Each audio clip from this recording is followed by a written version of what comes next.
passed. Governor Phil Scott wants universal mail-in voting to be allowed for town meeting day in March. Lawmakers can't yet make that change for at least another month. But as Local 22's Mike Hoey shows us tonight, at least one city wants to get a head start. Mike is live in the newsroom tonight. Well, Lauren, it's the capital city. The Vermont legislature goes back to the Golden Dome for a new session 4 weeks from today on Wednesday, January 6th. Local elections are likely to be the first major issue lawmakers tackle, so the Montpelier City Council thought it would be a good idea to begin preparing for potential changes now. Montpelier City Clerk John Odom met last week with state lawmakers, Secretary of State Jim Kondos, and the governor's office. That meeting centered around a forthcoming bill likely to be approved in the first week of the new session. It would empower Vermont communities to hold town meeting day just like the November election if they choose.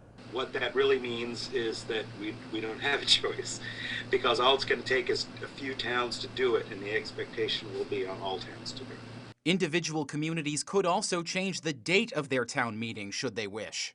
Obviously, with such a short time frame, any kind of decisions like that are going to have to be made on the fly, and bringing together a meeting just might not be practical in order to give people warning. Odom asked for express permission now to take whatever steps he deems necessary to implement universal mail-in voting in case lawmakers allow it.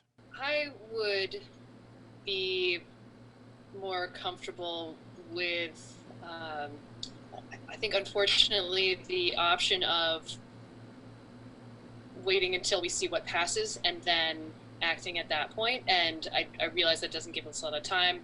I think as a matter of principle, don't like blank checks.